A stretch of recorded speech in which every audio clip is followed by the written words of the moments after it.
professori Hardi Tulluse, kes on ka tänase konverentsi korraldaja, Eesti Metsaseltsi president. Palun.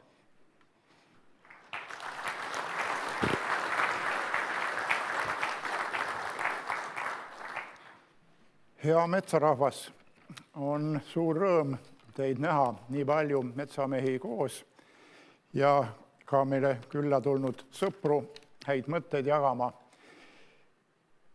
Metsanduse visioonikonverents on kujunenudki metsameeste ürituseks ja samas me oleme avatud kõigile nii mõtete avaldamisel kui ka tänapäeva internetiajastul kõigile otse vaadatuna, kes praegu arvutite taga istuvad. Sest me ju elamegi ja toimetame kaasaja avatud ühiskonnas, kaasamise ühiskonnas. Ja kui me omavahel kokku saame, me tihti kurdame küll, et meid võib-olla ei mõisteta ja järsku on neid palju, kes ei mõista, et võib-olla me oleme vähe seletanud oma asja. Sest on ju tuntud tõde, et kui sa ise oma lugu ei räägi, siis räägivad teised. Aga kas alati on ka mõtet vaielda, kui on teada, et see mõte vaidluspartnerile kohale nagunii ei jõua? Ja seepärast ma usun, et ongi täitsa hea, kui me korra aastas maamessi ajal kokku saame täiesti teadlikult omavahel. Räägime oma tegudest, uutest asjadest, tulevikunägemustest, anname hinnanguid ja tunneme, et me oleme vajalikud ja olulised ja asume õigel teel. Pealegi metsandust ei saagi ju väga kiiresti muuta, sest mets ise kasvab aeglaselt. Me võime küll üht-teist ammust aega tuntud tõde uuesti päevakorrale tuua, mõnikord unustades, et see oli juba ammu teada ja uskudes uut. Aga ikkagi, metsanduse põhitarkused on küllaltki püsivad ja meil on omad head tavad olemas. Neid head tavad on meil kirjas tihedamas variandis, ka Metsaseltsi poolt fikseerituna, nad on detailselt RMK-l fikseeritud ja nende järgi me saame toimetada ja meie metsasõbrad, kes neist lugu peavad samuti. Samas on muutused meie ümber kindlasti kiired ja arvamused ja hinnangud muutuvad ka järjest kiiremini. Ühel päeval ollakse meedias muret, et kõik kuusikud raiutakse ära ja teisel päeval öeldakse, et kuusekultuurid on loodusvaenulikud saatanast. No nii kiiresti metsa ümber ei tee, isegi kui tahaks. Metsanduse arengukava on jah valmimas. See on õige, vajalik ja tänapäevane viis. Kindlasti saab see metsanduse arengukava valmis.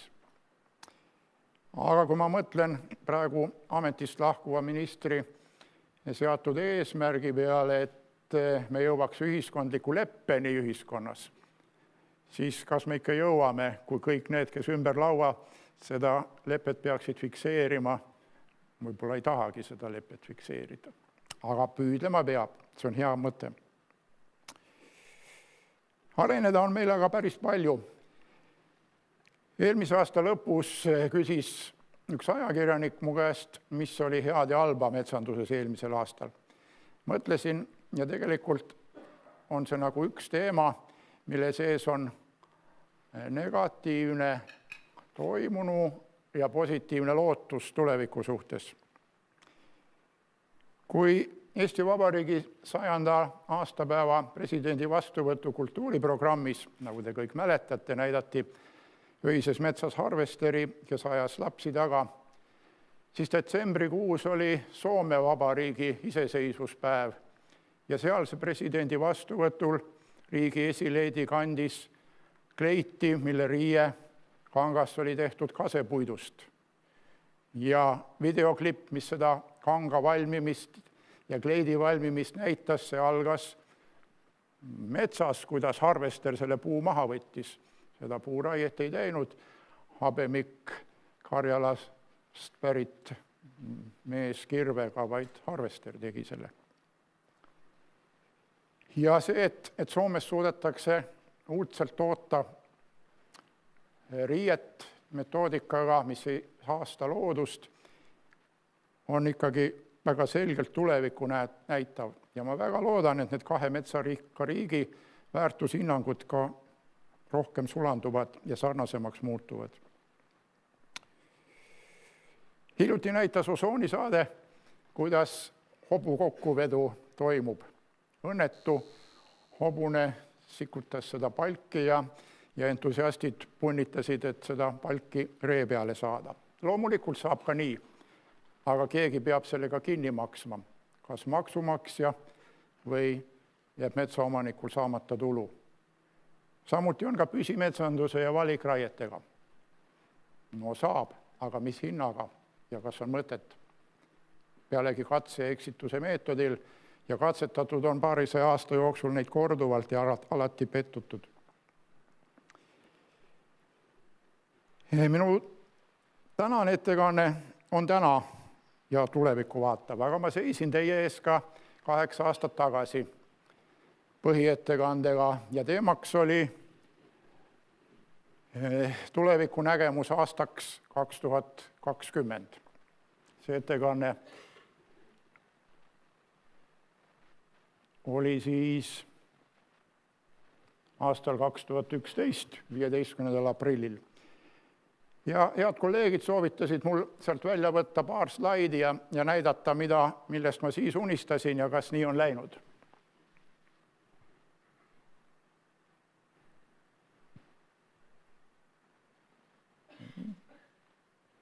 No ei taha allub. Millised olid siis meie, ma loodan, et ühised, kuigi minu poolt kirja pandud mõtted aastal 2011, uskudes, et järgmine aasta nii ongi. Hea metsandusliku tava jätkumine. No ma usun, et enamus metsameeste jaoks see jätkumine on alles olemas. Et me majandame oma poollooduslikke metsi on täiesti paratamatu. Meil on ääretult vähe puupõlde, kuigi see on maailma metsanduse tulevik ja meil on ka piisavalt kaitse alla pandud metsi, mille hulgas paraku on väga vähe põlismetsi. Loodusteadliku ja säästvalt majandava erametsaomaniku kujunemine, kindlasti see protsess selles suunas läheb. Ja erametsanduses rohkem ühistegevust. See on läinud küll võib-olla aeglasemalt, kui me oleme tahtnud, aga see on üks kindlamaid suundi ja toimumisi, et paljud Eesti inimesed metsandusest rõõmu tunneksid. Olen lootnud, et nõuandev oleks metsanduslik seadusandlus ja vähem keelav. Tegelikult püütakse sinna veel rohkem numbreid, arve ja piiranguid juurde saada. Me saime küll mahedamaks ja väikese lootusegi, et kordamine vaid turbe ja valikraied õnnestub teha. Riigimetsanduse stabiilsusse puidutootjana ja keskkonnahoidjana. Ma usun, et RMK arengud on olnud väga head, hoides tasakaalu nii puidu kui keskkonnaväärtuste vahel. Metsamajanduse ja looduskaitse vastandamise lastehaiguse perioodi asendumisse olen lootnud ja taas sulandumisse. Mõtlesin, mis selle punkti kohta öelda, pigem kipub küll lastehaigus krooniliseks haiguseks kujunema, aga miski pole lootusetu.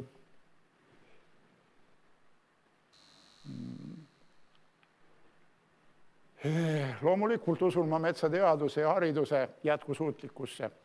Maaülikoolis on see haridus ja teadus igati kõrgelt akrediteeritud ja toimib. Nüüd, kuidas on lood metsamehe kui spetsialisti identiteediga?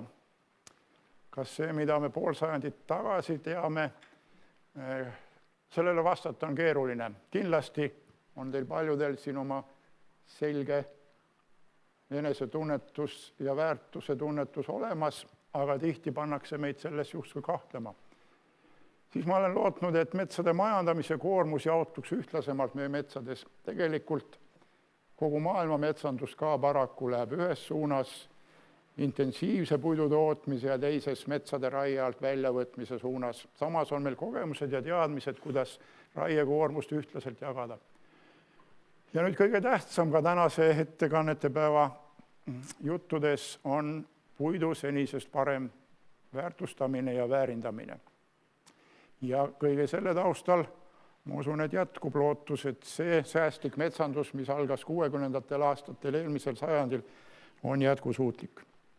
Ja nii me siis täna räägimegi metsanduse alamsektoritest ja uuendustest nii erametsas, riigimetsas, puidu rafineerimisel, metsanduse kohast Eesti majanduses ja kindlasti metsa ja metsanduse sotsiaalsetest väärtustest. Räägime täna teile, kuidas metsa ja metsaväärtusi paremini mõõta, hinnata, digilahendustest, robotitest ja nimetame seda targaks metsanduseks. On tulnud palju häid sõnu, mida saab metsa ja metsade majandamisega seostada, rohemajandus, biomajandus, tark metsandus. Ja oleks hea, kui ka ühiskond metsanduse rolli nende vihmavarju mõistete all mõistaks. No loodame, kuigi ma tihti näen, et isegi metsadefinitsioon on igal metsast rääkijal oma ja ainult poliitikud mõistavad, mis on raie juurdekasvu piires. Näiteks mina ei oska seda küll niimoodi seletada, et tuleb raiuda juurdekasvu piires, kui natukene mõelda. Aga me räägime täna sellest, mis on selge, mis on uudne ja kindlasti riigi ja teaduse rollist. Nii et ma soovin teile edukat kuulamist, kaasamõtlemist ning ennustamist, millest räägime 8 aasta pärast, siis kui uue arengukava täitmine hakkab juba selginema ja selleks teile edu.